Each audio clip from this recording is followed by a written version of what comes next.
Ramping up your business? The time is near. You've given it heart. Now get it in gear. It's Passage to Profit with Richard and Elizabeth Gearhart. So, Lisa, your company is Inventing A to Z. Can you explain to our audience what that means? Sure. What I do is I take clients come to me with ideas. I call them napkin ideas, and I help them with those napkin ideas and bring them all the way to the marketplace and everything in between. And I say the right way, because there's a right way of doing things and a wrong way.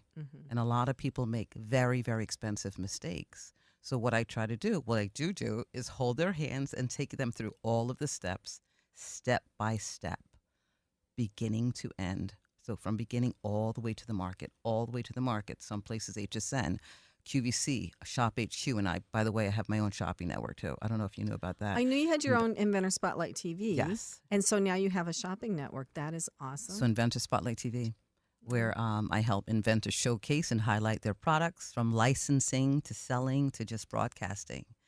And just a little bit of something. So I really can't overemphasize how important it is to have somebody like Lisa on your side, because she's been through it all. The product development process is not easy. Not at all. There's a lot of challenges. There's a lot of places to go off track. And having somebody with experience who can help guide you will save you a ton of time. And, of course, in the business world, time is money, right? So if you're able to, get to the market 6 months or a year earlier, that's important. And, Lisa can help you with that. So I wanted to ask you a question, though. What is the first question a budding entrepreneur should ask themselves before they start a business? Are you really ready? Are you passionate about your product? Because it costs money, a lot of money, to get the product off the ground. Take a look at what's around, and is the product actually needed? Is it just going to be your mom using your product? Or is it for everybody? How do you find that out? I mean, because everybody, you wouldn't even start thinking about it unless they thought it was a great idea, right? So how do you get this objective feedback? Well, I mean, what is the product? I say, what is the product for, and who's really going to use it? Ask people, but not too many people. And most of the time when we come up with something, we're pretty much living the same way. We live our lives the same way. If it's something that you're tripping over every single day and it has to be fixed, and other people say, you know what, I do the same thing. I do that. Then that's the aha moment. It's not just you. Figure out who else needs the product. Is there a grand need for it? The next thing I say is, I'm not going to skip over, but I'll skip a little bit. Name it, have passion for it, and claim it. When you name it and claim it, it becomes real. Talk about the claiming it. So when you have a passion for something, Richard, I mean, I'll use let's use my Perfect Pockets, for example. I was creating this product to hold Tupperware lids. And I said, you know what, this is really something that I need to do. And I'm not going to skip over this because there's a huge need for this product. So I said, today I'm going to draw it up, I'm going to write about it, and I'm going to name it something, and I'm going to claim it. When you name it and claim it, you own it emotionally. So that emotional feeling gives you the perseverance, the drive to move forward. For me, anyway. I mean, that's how I roll. Yeah. If I see something, I name it, I claim it, I have to do it. It's done. Well, that kind of leads into my question that I've been wanting to ask you. Because a lot of times, and I'm guilty of this myself too, an entrepreneur will think, why am I doing this? I'm partway down the road. I'm not sure it's the right thing. I'm exhausted. I'm not getting as far as I wanted, as fast as I wanted. What do you tell them at that point? That's where mentorship and speaking with someone who's like-minded needs to lift you up and inspire you. Lift you, but you have to be lifted up, inspired, and coached by someone, but the right person, because many people are naysayers. Many people talk you out of it and say, why are you doing this? There's no need. Somebody else has that product. How many times people have said that to me? Every time I've come up with something new, hands down, if I've ever told someone else I was inventing this thing, they'd say to me, that's already on the market. I saw that already. It's already been invented. That's funny. I mean, I agree with you. I just kind of wonder why people would react that way. I guess it's human nature, right? But jealousy, maybe, or The fact that they may not be able to do it themselves, it's inconceivable, Richard. It's inconceivable to be able to develop a product and put it on the market. Who does that? Do you know anybody who has products on the market? It's impossible. Well, you do. It's I mean, an I know you, impossibility. but I mean, when you see products, you're looking at an iPhone, you're looking at iPhones, you're looking at coffee pots, you're looking at refrigerators, and I think that's the way people think. How could anyone possibly make a product that's going to go on QVC or on the shelf? It's massive. It's a huge undertaking. How could you possibly do that? yet people do. Yet people do. And you've been on QVC and Home Shopping Network and all the big networks many, many, many times promoting different products. And almost all of them are from individual inventors. Right. Absolutely. But you don't just help people with the mechanical parts of the process. You're a coach at the same time, right? Yes, and you have to be. You've got to be. And you hold them accountable. So I think that's the great thing about having a coach is they make you accountable, right? Yes. Yes. Yeah. And many times have to talk people off the ledge because it's a very, very difficult process. No one knows how it's going to work. Every product is always new. I don't care how many times you've done it, how many times you've invented something else, how many times you started a new business. It's always a new terrain. It's never the same. Right. So there are obstacles that you face that you weren't sure you were gonna face, and somehow you have to jump over them and keep on going. Right. You just have to keep on going. But that's where I go back to saying you need a coach. You need somebody to help lift and inspire you. Always. I mean, do a lot of people start with the idea that this is going to be easy? Yes. It's always a lot easier emotionally than it actually is. Yeah. Do you ask them to use focus groups about their like people they don't know that would be a focus group that they could show their product to, or do you think that's too risky because someone would steal the idea? It's too risky. Okay. I've done that. I did that many times in my career a long, long time ago, and it was not a good idea.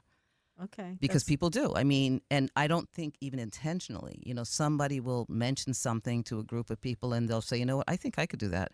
I could do that myself. I can do it myself. Yeah. So, I mean, I don't think it's a great idea. I think if you have good friends who you have sign non-disclosure agreements. Sign those non-disclosures. Sign those Yeah. non-disclosure agreements.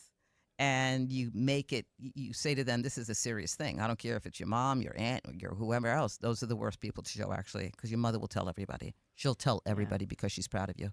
Well, not too long ago. By the way, we're with Lisa Ascolese here from Inventing A to Z. How do people find you, Lisa? I'm on social media, every social media platform. They can find me on Inventing A to Z. It was my website, inventingatoz.com. AOWIE.com, Inventor Spotlight TV.com. So you're known as the You're Inventress. all over. You're also the Inventress, right? Yes, I am the Inventress. Because I had somebody ask me about you once, and he's like, "Yeah, I remember that woman. She was on your show. This was years ago. I think her name's the Inventress." I'm like, yes, that's her name. It's funny. Some people will say, "Are you Mrs. the Inventress?" Miss the Inventress. But getting back to the non-disclosure, I'm going to hammer on this a little bit because the other day I was talking with a prospective client, and there was the conversation was going well, but there was a little something funky going on, and eventually he revealed to me that he had taken his project and pitched it to a VC, which is a venture capitalist looking for funds. And 6 months later, the VC was funding somebody else to do exactly the same thing. And it's not something that would have been done by coincidence, right? Right. It happens more than you know, Richard. And it happens a lot. And I hear those stories a lot. Can I throw something else in the mix? I use AI a lot, and if I have a question, I ask AI. But when you do that, all of that goes into the big pot of stuff on the internet that it draws from. So if I had a new product that I really wanted to keep secret, I would not ask AI anything about it, right? Never. Or Google search or anything. And we have clients who start by preparing a patent application on using ChatGPT or one of the AI engines, and it's really, you're taking a big risk because you're putting your technology and your ideas out there into the database, and that becomes part of the training. And so if somebody types in something that's related to what you're doing, your stuff might come up. That's it. And there are legal ramifications, but there are also practical business ramifications to that. So I think AI is great. We're going to be talking about it later in the show. We have a segment on AI, but you got to be careful with it, and you got to know you can't just put anything in there that's personal that you wouldn't want somebody else to find out about. Even prior to AI, I didn't do it. I was always afraid. Yeah. You know, they say, well, do a search, find out if it's out there. Well, no, not really, no, because your words are these are search words. Yeah. Unless you do it with a proprietary database like Gearhart Law does, right? Right. I mean, right. We go to Gearhart Law for that. Yeah. But no, I would you never. don't do a Google search on that. No, never. And he's always been like, do not do a Google search on your idea.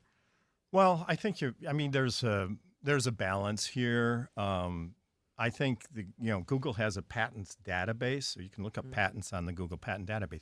You put stuff there and it's related to software or search engines, I do think you take a risk because Google is probably looking.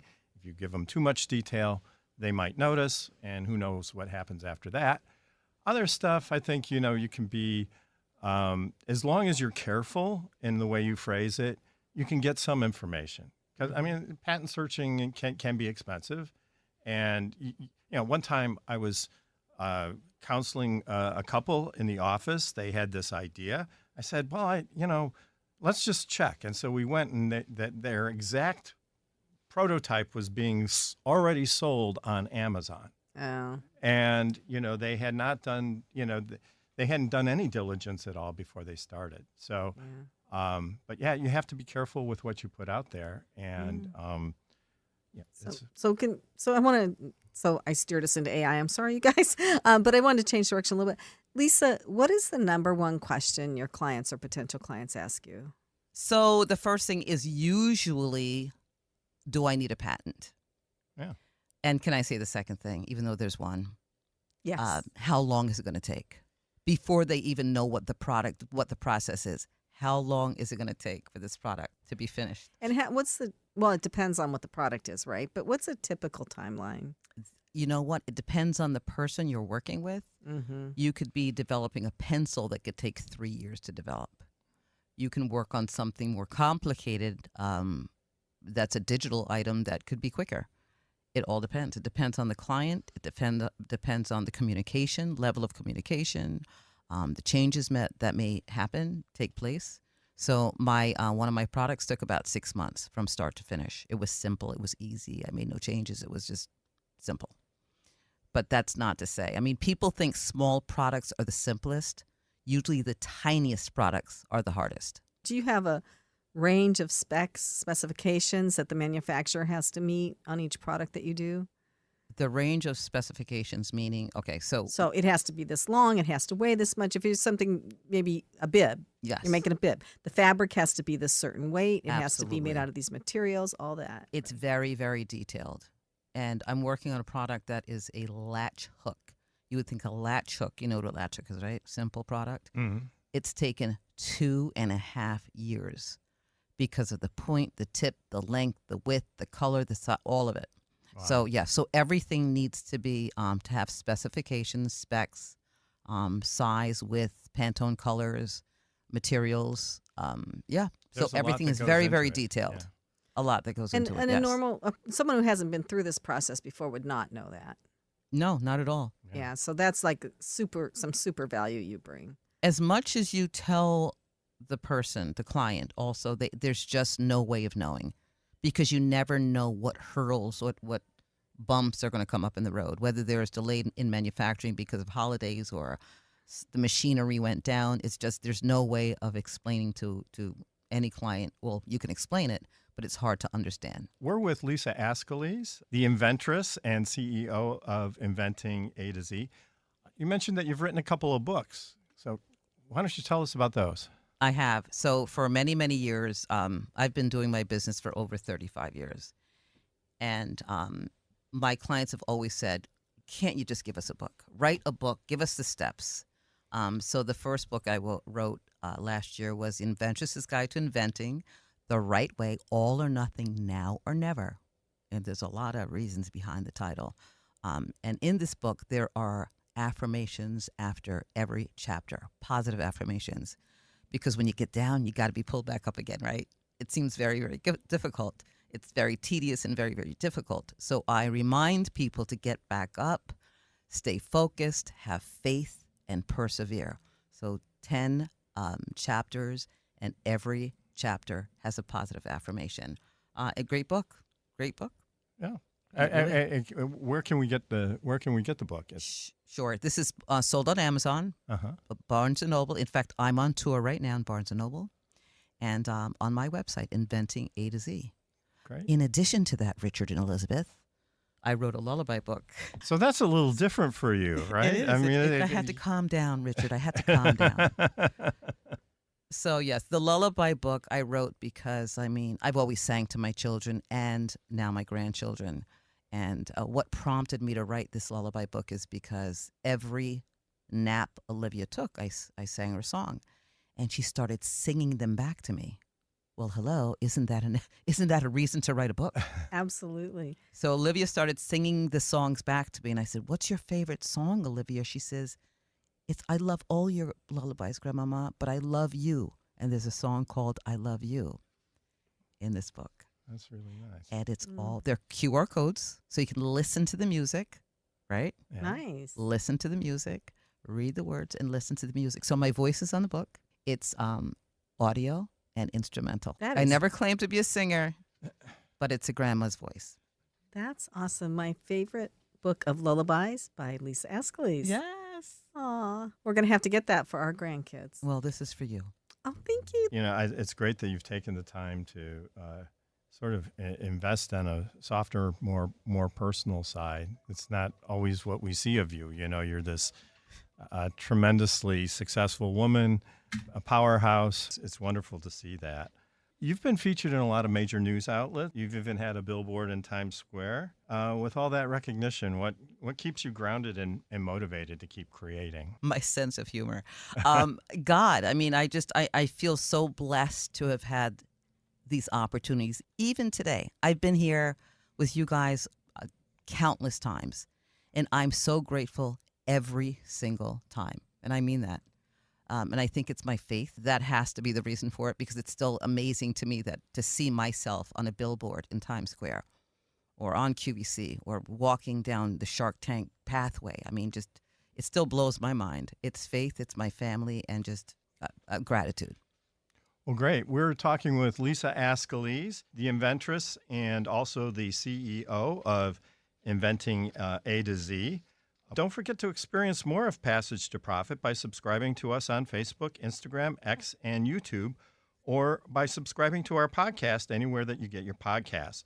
Just look for the Passage to Profit show on any of these platforms. Welcome back, listeners. You are listening to the Passage to Profit show with Richard and Elizabeth Gearhart and our special guest, who we just adore, who is back, Lisa Ascolese, the Inventress.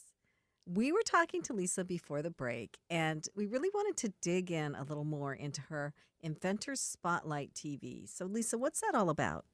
So, Inventor Spotlight TV is a musically inspired shopping network where I have not just my inventors, but inventors come on the show, showcase their products. Many products that are being licensed aren't really shown, so I have clients who are not developing products fully and not manufacturing, but wanting to license. So it's a platform to showcase a product that's about to be licensed. So you can actually buy the products from the shopping network. There's a little circle in the corner, just like QVC or HSN. Except mine is better because you come dancing on the show. Yay! You come dancing on. And I love highlighting new brands, older brands. As a matter of fact, I didn't mean to say old at the same time. I'm going to mention this amazing woman. But the incomparable Dionne Warwick was just on my show. Dionne Warwick. Wow. She has a perfume, and she came on, and I promoted her perfume, and I'm bringing her to HSN, by the way. Oh, wow. Excellent. How exciting. So these are all videos that you do of people. And if somebody's trying to market something in 2025, video is essential. It is essential. It is essential, not just so the other people can see their products, but it's essential to the search engines. Yeah, I think people are very, very impatient. They need to see action. You know, I look at some of my social media feeds, right? When I put a picture up, it gets a few likes and so forth. But when you put up a video, it's very captivating. So Inventor Spotlight TV has really taken off. It's really, it's 100% the way to go. It's like a QVC, as I mentioned, but better. From the back end of being found on search, because that's what we really all want, is to be found on search. So if somebody's, I'm going to pick on your client a little bit because she's here, Gina. If somebody's searching special baby's bib or something, and she has a video and she has it on Inventor Spotlight TV, she has it on YouTube, she has it on her own website, she has clips here and there and everywhere, her website is going to be higher on the page. She's going to have more authority. And she's also going to have more authority with ChatGPT and all those search engines like that, because they're looking for video. Because Google bought YouTube, so Google loves video. So everything has to go on YouTube, and that is a huge booster for whatever you're selling. Plus, right? you get to be famous, right? That's right. That's right. You get to dance on the show. You get to come to iHeartRadio, Passage to Profit. Forget all that search stuff. We just want to be famous, right? But really, I mean, a lot of these consumer products are so visual. They are. They're very demonstrative. I mean, we're going to talk to Gina shortly, but I mean, her product is completely a product that you need to demonstrate and show people how it's used. Mm-hmm. And I think that the consumer loves that, and they love a backstory. Oh, yeah. You know, so people are able to share their story, how they developed the product, the how, what, why, when, and where. And it's all there. It's all there on Inventor Spotlight TV, which is on YouTube. It's on InventorSpotlightTV.com. It's on my YouTube channel, Lisa Ascolese, Inventress. And when you type it in, you made a very good point. When you type something in, it'll come up. Yeah. It'll come up right away. So you really, the more places you can be online like that, the better off you are for when people are searching for whatever you have. So that's a really important business. Yeah, you'd be surprised at how important it is to get on any. I mean, when you're on even Facebook, Instagram, whatever it is, and you're doing a video, it populates. Mm-hmm. And the whole world gets to see it over and over again, so be careful. She's saying. I look at some of those videos of me from COVID. Bad hair day. Come back another day, right? I mean, it's really funny. So, I mean, over the years, kind of, what have been the traits of the most successful entrepreneurs? I mean, if you were kind of distill it down to a few simple truths, what would those be? Personality, lack of fear, jumping over the fear, putting yourself out there, and just really a person who can network and talk to people. Forget the fear and get out there and talk to people. You know, Gina mentioned coming to my conference for the first time the other day last year, and got to meet tons of people. And like she said, very surprised at her first sale. But getting out there, putting yourself out there, again, forgetting the fear and just doing it. Right. Because everybody else is as afraid as you are, right? Like, we're all afraid, right? I'm very shy. Yeah. I am shy, and you know it. You have to get used to the fact that some people are going to like what you have and some people aren't. That's it. Yeah. Don't be offended, right? You just can't be offended. Right. Put the blinders on, as I say in my book. Put those blinders on and just keep it moving. This is where you listen to your mother. I'm proud of you. Keep on going. Keep on going. Just keep on being inspired by others who will inspire you, and forget everything else. What if you have family members who aren't quite as supportive as you would like? I lose them. Get rid of them. Get rid of them? Okay. Kick them to the curb. Well, thank goodness I'm supportive. Everybody's not going to be supportive. I hear this all the time.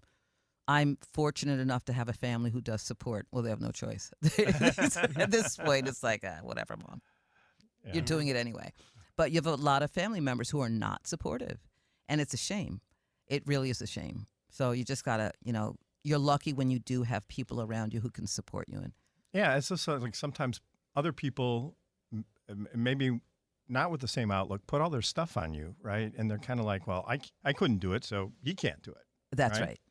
Right. And, but you have to find a way to deflect that and just say, well, we'll see. And you have to keep trying. Right. They are not walking in your shoes. No, you know, absolutely not. you just be your authentic self and keep it moving. Close your eyes and keep on going. Say a prayer and keep on going. Yeah. So Right. where do people get money to do their projects? Are most of them self-funded that come to you? Or are they Most- getting grants or anything? Most people are self-funded. Some are getting grants. You know, it's not always easy to get a grant starting out because you have to show traction, you know? Well, that's the hard part. Like a lot of places are like, we have to have been in business for 2 years. It's like, well, how can I be in business if I don't have the money to be in business? But I do think one thing I've heard is like, keep trying for grants. Like, don't just apply for one grant and give up. Keep on going. Keep on trying Okay. for grants. But I always say piggy bank. You know, when you're developing a product, you should not be mortgaging your home. This is not something, when you're starting, I talk to Gina and everybody, all of my clients about this. When you're starting a product, you have to look at it as a business. How are you going to fund your business, right? And you shouldn't go broke from developing a product. You know, again, you don't know what it's going to cost. If there are grants out there, but like you said, Elizabeth, it takes a while. There are many out there, and just keep on looking. But you got to build traction in your business before you do it. Yeah. So Well, credit we're cards with help. Lisa Ascolese. You've been a wealth of information, and it's been a great interview. Lisa is the CEO of Inventing A to Z. She's promoted projects on QVC, Home Shopping Network, even had Dionne Warwick on her TV show, TV channel on YouTube. So definitely a person worth noticing and following. Lisa, where can people get in touch with you again? So my website is inventingatoz.com, AOWIE.com. That's the conference. We'll get to that later. The Inventress podcast, Instagram, _Inventress, and of course, Facebook and LinkedIn. Perfect. Okay. Stay tuned for Noah's Retro Minute. Noah is our producer, and he is a comedian extraordinaire. People love his minute, so don't miss that. It's towards the end of the show. You're listening to Richard and Elizabeth Gearhart on the Passage to Profit show. We have Secrets of the Entrepreneurial Mind coming up, IP in the news, and Noah's retrospective. So you don't want to miss any of those things. Stay tuned. Passage to Profit is a nationally syndicated radio show heard in 39 markets across the U.S. We'd like to do a shout out to our new affiliate, KGUM-FM in Guam.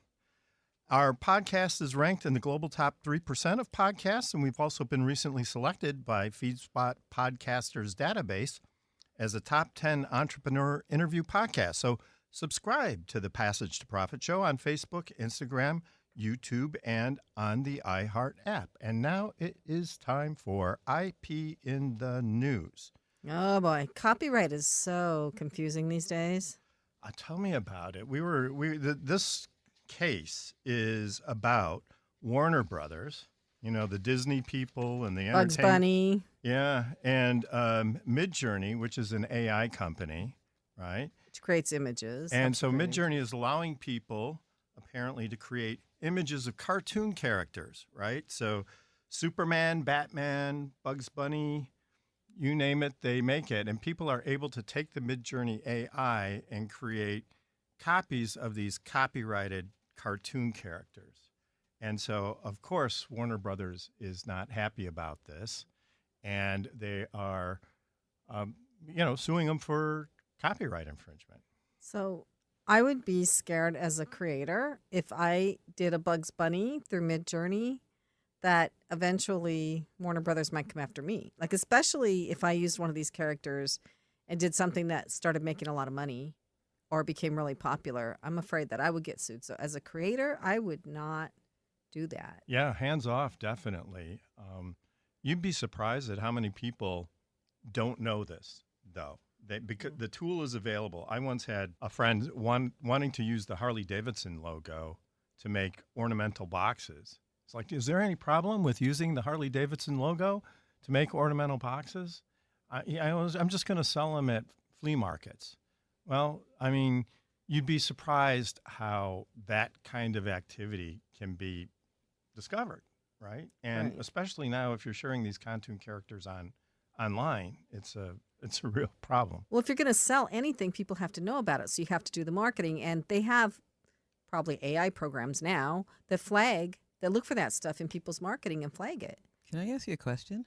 Yeah. Do you do a cease and assist? So how would you stop a young, a small business from selling in, like they're copying Harley? What do you do? Well, so, I mean, we would just send them a letter and tell them to stop, right? If we were representing Harley Davidson, and I don't think we would sue them, but usually that's enough to get them to stop, doing the infringement. They don't want to be tied up in litigation. Now, So, if you really want to sell something like that, last week we had somebody on the show who's making mugs out of baseball bats. They're really very cool. And he's putting the team logos on there, but he licensed the right to do that from the teams. yeah, from Major League Baseball. So he got the licenses that he needed. So if you're thinking about starting a project like that, you need to go and dig into it, find out who you need to talk to, and get the right license if it's available. Right. I always wonder about that. I just bought a really nice Coco Chanel baseball hat the other day, and I didn't spend $2,000 on it. Well, now Coco knows. Well, there's a lot of fakes out there for sure, and it's been an issue for decades, right? Yeah. The companies, though, if they spend a lot of money creating these products, designing them, manufacturing them, they want to keep the brand to themselves. They don't want to share with other people. Absolutely. So, and legally, they're entitled to stop it. If you had an idea or an invention that you wanted to protect, is there a website you could go to? Oh, I am so glad you asked that question, Elizabeth. You could go to Gearhart Law or learn more about patents.com. I'm kind of embarrassed I didn't know that. Or if you wanted to learn about trademarks, you could also go to learnmoreabouttrademarks.com, and you can download your free guide to patents and trademarks there, or you can schedule an appointment with one of the Gearhart Law attorneys. So by all means, That's check so it good out. to know. I always recommend you, by the way. Oh, thank you. So we are going to dive into our next two presentations. But before we do that, I do want to shout out something I'm working on with some people. I have a meetup. It's called Podcast and YouTube Creators Community. It's in person in Summit, New Jersey, and it's online on Zoom. It's a hybrid meetup. The next one is going to be a couple days from when we're recording this. But the one in October is going to be From Mic to Market, Building a Podcast That Lasts. So if you go to Meetup, and it will also be on Eventbrite under Podcast and YouTube Creators Community, we're going to have a really great speaker who is just blows everybody out of the water. So without further ado, I want to introduce Ariel Schur with ABS Staffing Solutions. Her staffing solutions are a little different than the norm. So Ariel, please tell us all about your company. Sure. Well, thank you both for having me. So my company, I started almost 13 years ago, which is very surreal. But I came into the staffing industry in a unconventional way. It wasn't really ever on my radar. I started off doing counseling for Fortune 500 companies, and I then started doing individual counseling and went to another recruiting firm looking to kind of supplement my private practice. At the time, this was now over 20 years ago. I feel very old. And I was offered a job on the spot, and I decided, why not? I had a very good friend from high school who at the time was also a recruiter, and I called her and she was like, go for it. You have nothing to lose. You like talking to people, you're friendly. You can use a lot of your current skills, because I was doing a lot of assessments, and that's basically, when you interview someone. And I had never really done hard sales, because at this company I was having to do both sides of finding clients and finding candidates.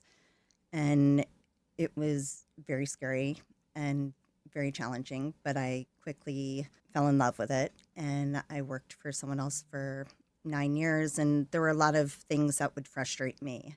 And I never really thought about starting my own thing. I would go on interviews to go work for someone else. And every time I would think about it, I was like, well, if I'm going to leave and have to start over in essence, shouldn't I just do it for myself? And I didn't really candidly have any idea what that entailed. And I one day decided and realized that everyone that was working under me for my current boss kept quitting because he was very challenging, and just there were so many things that were frustrating, and I knew that I wanted to do differently. And when I would also go on other interviews, no one really was taking the approach that I wanted to take, and I just decided to go for it. So what do you think makes for a good recruiter? There's so many aspects to it, and I think that, again, with my company, I really value and like to get to know both my clients and candidates in a very personalized, individual way. And I think it's relationships and communication, and having, like any relationship, being open and honest and forthright and making that known and setting those expectations from the onset is extremely important.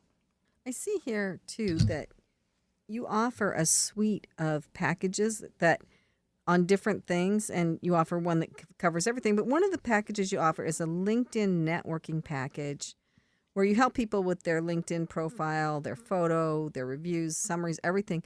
If anybody doesn't have a super great LinkedIn, then you're really at a disadvantage, especially if you're looking for a job. I think this is so important because also, as I said, I use AI constantly. When I look people up, when it's describing people, it pulls from their website and it pulls from LinkedIn. I can't tell you how much data the AI pulls from LinkedIn. So if nothing else, if I were looking for a job, I would hire you for that. I mean, yeah, it's just one of interesting the because many.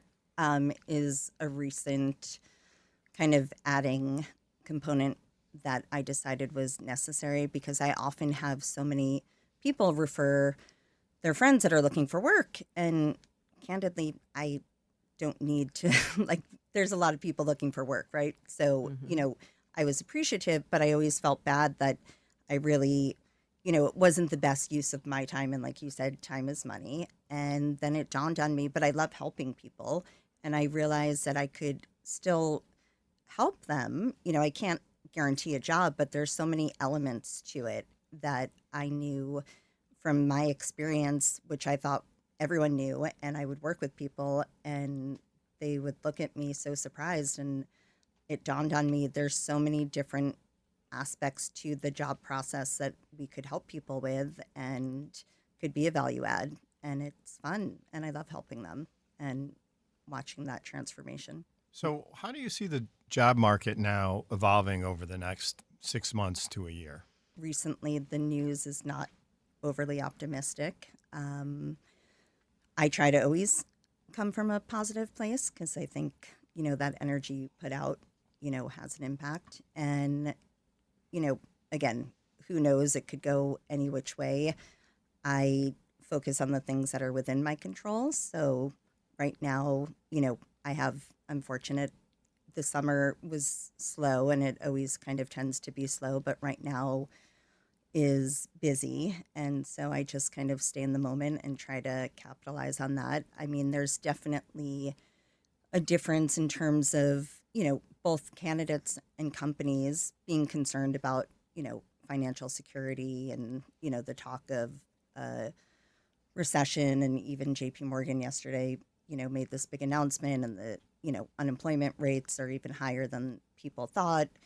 But I think you can't get caught up in that negative headspace because it won't benefit anyone. So, focus on the things you can control and do things that empower you. What's your demographic? Who's your largest demographic?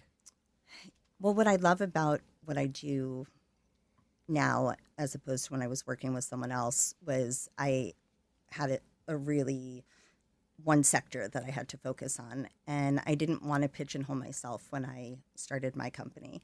And I kind of have an approach where, like a puzzle, so whether it's 30 pieces or 300 pieces, if I know what the outside puzzle looks like, in this case is a job description, I'm able to find that person. And so there's really a wide variance. I mean, right now we have a lot of PR, marketing, some fashion jobs, finance, legal. I mean, a full gamut.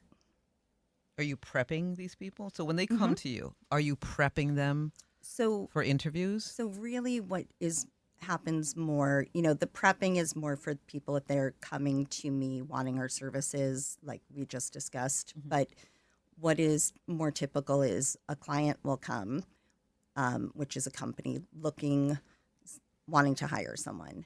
And so once we have that job description and an understanding as in-depth as possible, and again, I try to get as much information. I like going there. I want to see, feel, understand the culture, understand like what people have worked, what haven't, why is this job open, how can we learn from their past experiences to help find the best suited individual. And so once I have extracted all of that information, then I take that to first go through our database and begin to kind of put in keywords and attributes that they have communicated that they're looking for. And once I find a candidate that's interested, we'll share the resume. I don't disclose initially who the client is. Once we get a confirmation that they want to interview them, then I will prep the candidate because I want to empower them. I want them to feel confident and know that they can do this. And I want to give them the tools to be successful in that realm. We're with Ariel Schur, who is the founder of ABS Staffing Solutions. And what are some of the things that you do to prepare a candidate for an interview? So a lot of times nowadays, the first round tends to be Zoom, right? Because it's more efficient for everyone. So we'll do a practice Zoom, everything from making sure the lighting is good to what they're going to wear, their hair. We do everything because all of that does matter. And again, we want them to feel good because that comes across. And confidence is such a big piece of life in general. And, building up their confidence, making them understand, sometimes the whole interview process can feel very daunting and stressful. And I often kind of frame it like it's a first date, right? So you want to present your best foot forward. You want to look your best, feel your best, and you want the guy or girl to ask you out again. Even if you don't want to go out with them, you still want to have that option, right? I like that. And Absolutely. it tends to be relatable for everyone because most people, by the time they're looking for a job, have had at least one date. And that kind of puts it in a different framework for people that it is relatable. And they're like, oh, yeah. And they're like, yeah, I want to get that second date. So I love the way you're framing this. It's Yeah, very that's sexy. really Yes. Is there one tip you can give? Like that was a great tip for people. Is there another tip you can give people that could increase their chances of getting the job during the interview? Is there something they should or shouldn't do? I mean, again, I think confidence is such a big piece. And, even if you're nervous, fake it till you make it. And, being prepared, right? And doing your due diligence and your research on who's going to be interviewing you and really doing a deep dive, I think comes through when you have done your homework. That really shows that, you're taking this seriously and you want this job and you've gone that extra mile. Yeah, and that you've put some thought and consideration into whether this is going to be a good match for you. And you're not just showing up for a paycheck. I actually interviewed somebody yesterday for an attorney position, and he knew more about Gearhart law than I did. He was somebody who really didn't need to do that. I mean, there are some people, I could see recommending that for everybody, but he had like great credentials. He had a nice book of business, and I would have liked him anyway. But the fact that he went through all of this trouble, really made me say, hey, this could be a great fit. Yeah, it stands out and it's important. So How we're are people talking- finding you? I'm sorry. How are people finding you? So we're online, obviously. My website is ABS Staffing Solutions. And I believe we come up, pretty because it's an A. We're easy to find, but online. And we're on social media, but it's mostly through our website that people. I love this. Yeah. So we're talking to Ariel Schur with ABS Staffing Solutions. And she's really got the pulse of the market, and she helps people find jobs. And she's really got some, I think, some packages here, some methods that she uses that are more effective than some of the other staffing places that we've worked with. Yeah, I've been actually reading on LinkedIn a lot about people who are looking for jobs, and there are a lot of posts out there about how frustrated they are. Yeah. And some of the practices that employers, undertake that are kind of discouraging to the applicants. From the employer standpoint, if you're getting resumes, are there particular things you think that the employer should be doing in order to, kind of help the process? Well, they should use us because we help streamline the process on both ends, right? So if you put an ad up online, invariably you're going to be inundated with resumes, and a lot of times they're not even relevant. And so just to sift through that takes way too much time. And so by coming to someone like us, we have already a list of and a database of candidates that we can automatically go through and make the whole process so much easier, faster. We coordinate the interviews, we send resumes, but we don't just send the resume, we give additional information and insight, because anybody that we are proposing, we have, for one resume, we've probably talked to 20 people, right? And we have selected the ones that we're sharing because we know that they match the criteria. Now, are there other nuances? Is there personality things that can come into play? Definitely. And the more we know our clients, the easier we can also filter for that. And, we have some clients where I know right away that this person is the one. Now, some clients trust me, and I'll send one and I'll be like, this is it. And they're like, you're right, done. Others need to see at least 3 or 4, right? And kind of like dating. Like sometimes some people trust their instincts and know. Sometimes people are like, it was my first date, I need to at least see 2 or 3 other women before I make that commitment. I'm not here to judge. I'm just here to help facilitate. So whatever works and whatever feels comfortable. But I often have a gut instinct and know, and it's So have you ever worked with an entrepreneur to hire somebody? Because eventually entrepreneurs get to the point where they need team members, but there's also the recruiter fee, right? And so, on the one hand, it's very attractive that you could help them find the right person, but on the other hand, they're also trying to pay for their marketing and their pay-per-click and all this other stuff. Well, what would you have to say about that situation? Well, I think, if you are looking to hire someone, there's an investment. So whether it's using us or posting an ad or whatever it is, there is a cost affiliated, and you get what you pay for, right? So, yes, it might initially feel like a lot, and we work with individuals. I understand and I empathize when someone's starting off. I want to help them. I want that to be recurring business, and I want them to feel good about it. And, that's why everything I do is very personal, individual. It's not, one size fits all. It's about understanding who my client is, what they need, how I can best help them. And yeah, it's an expense, but so are most things in business, right? So you have to evaluate it, and I think ours is a worthwhile expense. I have to say, I like you. So are you the person doing the interviewing? Is it always you, or do you have a No, I have other people, but Mhm. I've trained all of them, and honestly, now they surpass me in terms of sometimes I'll find candidates. I'm like, where'd you find this? Amazing. Truly, I'm so impressed and proud of my staff, and we all work remote now, but we have team meetings, and we're really, I have such respect and feel very grateful for everyone that works for me. You must be very good at what you do, because good help is very, very difficult to find. You know that. It is. Oh, It is. yeah. How can they find you again? What's your website? So both anyone who needs to hire someone or anyone looking for a job who wants our help. But really, again, it's people that need to hire is really how we can generate the most business. And it's absstaffingsolutions.com. Excellent. Thank you.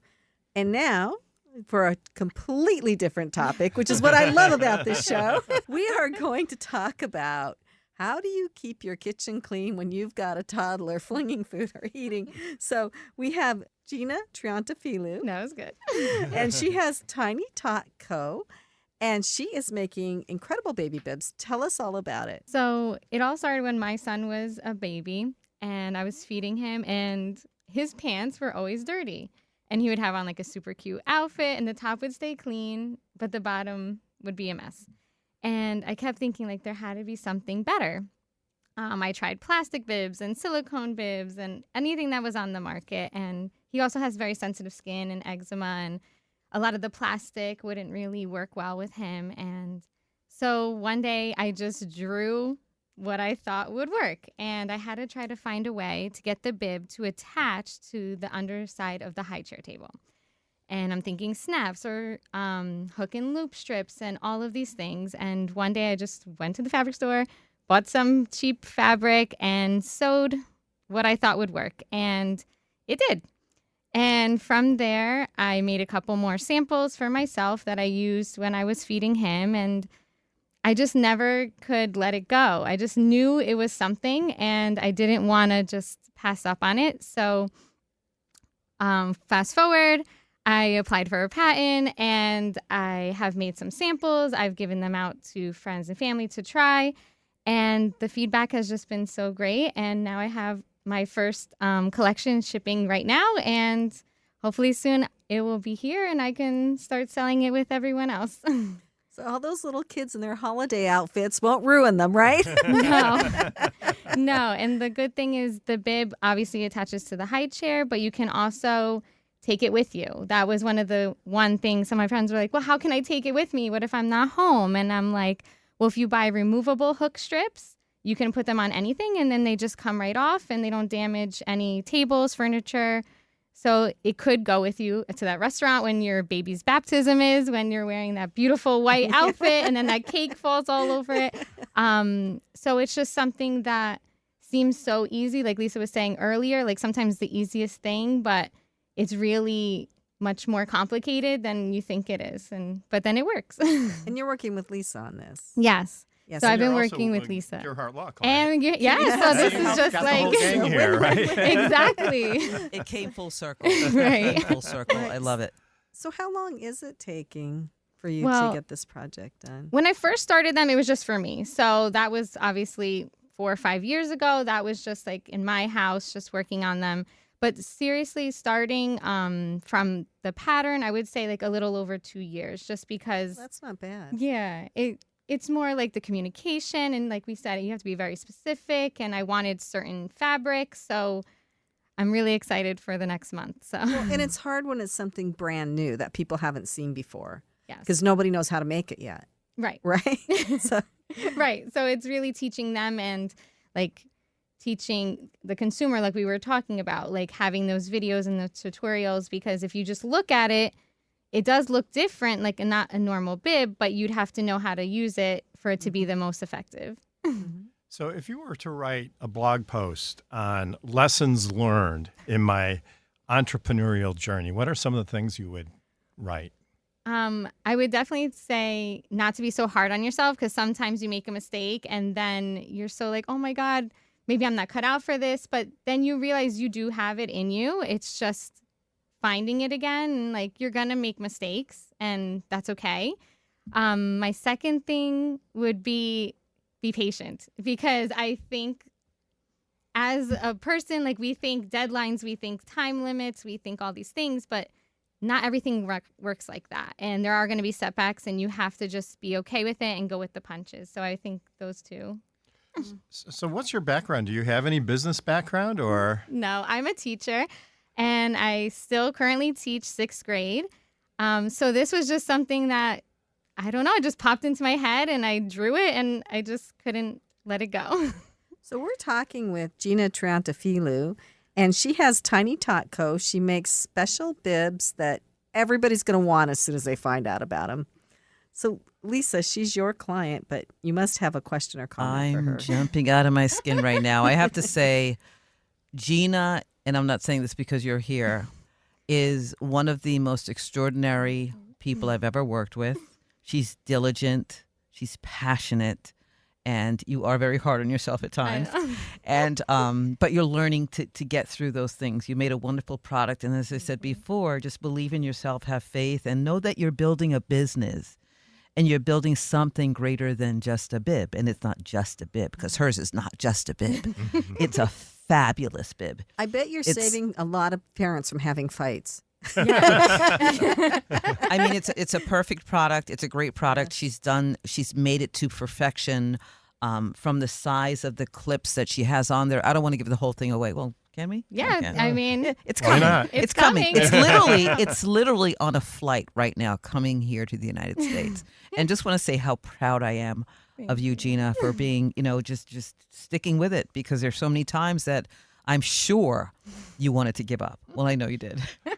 So can you Angela's tell back us here. one of those times?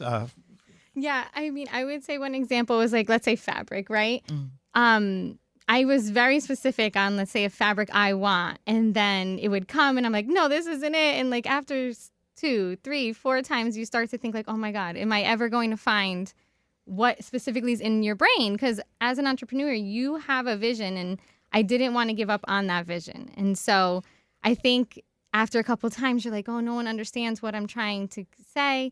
But Well, then it must once be hard it clicks. to describe a fabric, in an email, It's right? very hard to describe a fabric. Yeah. There's weights to it. There are different textures and weights and all of those things. So, Yeah.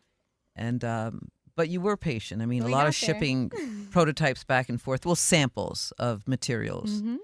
And it was important that you felt comfortable enough to pick the one finally. The company that was making the bibs send you the samples, or did you get them from someplace else? Do you tell the factory, this is what I want? How does that work? So initially, Gina provided a sample that we provided to the manufacturer. And, of course, when they sent back the material, it wasn't exactly the same. Wasn't the same fabric. But there's a weight. So they could be looking at it, but it was our responsibility to provide them with the weight of the fabric, which is not easy. What's the weight of your jacket? That's like a, You know what I mean? It's like a number. It's a number. Right. There's a specific number and a weight. And there's a machine to measure it, right? There are weights, there are measures, and I mean, typically a fabric manufacturer could tell you exactly what the weight is, but all of these things are they're not clear until they are, right? And feeling, small swatches are really, there's no way of really knowing until you have the big picture. You have the big picture in front of you, washing it, Right. Right? Sampling it. Exactly. Yeah. So did you, speaking of washing, did you test now these bibs to make Yes. sure that, they held up under? Right. So the bibs are 100% cotton flannel, and you can put them in the washing machine or the dryer, both. And they'll come back out. Obviously, they might be a little wrinkled, but the function is exactly the same. So it's just like I was going after something very soft. Like I was saying, my son had a lot of skin issues, and especially babies, they drool a lot. Their necks sometimes can have like the red, the swollen because of the drool. So we wanted something that was fabric and that was easy for parents, because a lot of baby products are like hand wash, or you can only wash cold, or you who can't put has it in the time? dryer. Who has time No, for that? I when throw you've it got with people? everything, everybody's clothes. It's fine, and it comes out fine. So it's definitely something that will help parents in that way too. Less laundry. So where are you going to be selling these? Shopify, you mentioned. Are they going to be Yes. on Amazon or anywhere else? No, they're on my site, which is tinytotco.com. Okay. And also, I have an Instagram at tinytotco. Okay. That's great. I mean, so why not Amazon?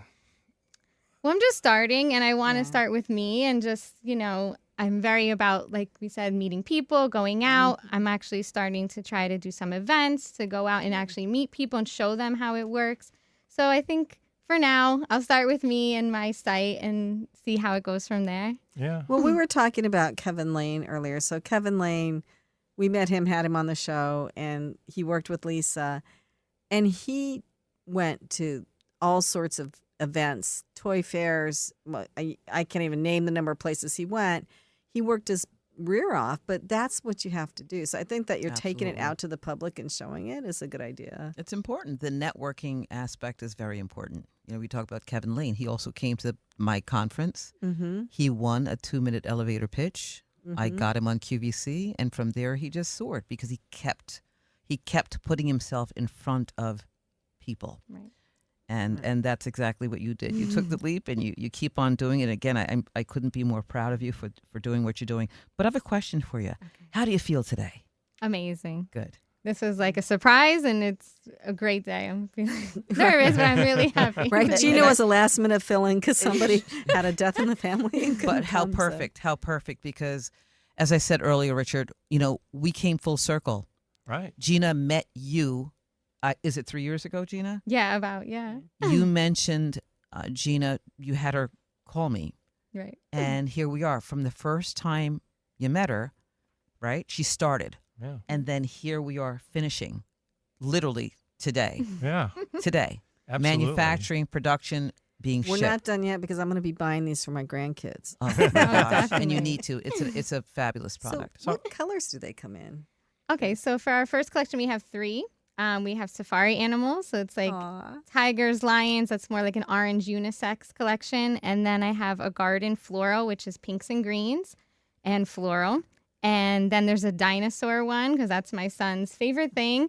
And we talk about it every day. So it has like dinosaurs, leaves, stripes, and that's like a boy collection. So right now there's 3 collections. And then they come in 3 packs. So the bibs, you get 3 in each pack. They're all different prints. And they all come with the semi-permanent hook strips that you can put on the bottom of the high chair. Oh, that's great. So how many bibs does a kid need to be properly bibbed? How often could you do laundry? Well, that's the good thing too. Like, let's say your child's just having a cookie or something and it's just crumbs. You can just go over the garbage, empty it, and leave it again for later. And that's what I would do. The only time it had to really go in the wash was like soup, like those things that like are gonna make it wet or stain it. But other than that, you could just dump it out and use it again. So what's your price point on these? Well, I'm still finalizing it because, they're coming and we're still trying to figure out the final numbers. But it will be a 3-pack and they'll be under $40. I'm just trying to figure out the final numbers. Yeah, I had 40 stuck in my head for some reason. It makes sense to have it for 40, 45. The material is fabric. It's well made and so beautifully customized. Well, and people want special things for their babies and kids. And I mean, I just went and bought baby clothes at Macy's because they can return them if they don't like them. But Right. a lot of times I'll go look for something really special. And they are. Like you can get a onesie for $65 to $100. Well, I see this being a huge hit. And I think a lot of parents will really appreciate it. And like I said, it'll stop a lot of fights and a lot of struggles with the kids. Well, it sort of ties the kid down into the high chair, too, doesn't it? It does. It does. They can't move. They can't get out. But when you think if you buy a super expensive outfit and the kid has to eat, Right. you have to do something to protect it, right? Especially when they're little, a lot of times they're sets. So if they Yeah. stain the pants, now the shirt, you have to change them anyway. So now you're Yeah. changing the top and the bottom, and that's a whole nother outfit you have to use. Yep, absolutely. Yeah, and if you're out and about in public or something like Right. that, or at an event, then that just makes it harder. Yeah, so Makes it I think these will be everywhere in a year, I think. Thanks. They will be I'll everywhere. come back in a year and we'll talk about it. Let's do that. Okay, so how do people find you again? They can go to my website, which is tinytotco.com, or on Instagram at tinytotco. Thank you very much. We have been talking to Gina Triantafillou, and this is the Passage to Profit Show with Richard and Elizabeth Gearhart, our special guest, Lisa Ascolese. We are right now going to do Secrets of the Entrepreneurial Mind. So Lisa Ascolese, the Inventress, what is a secret you can share with our audience?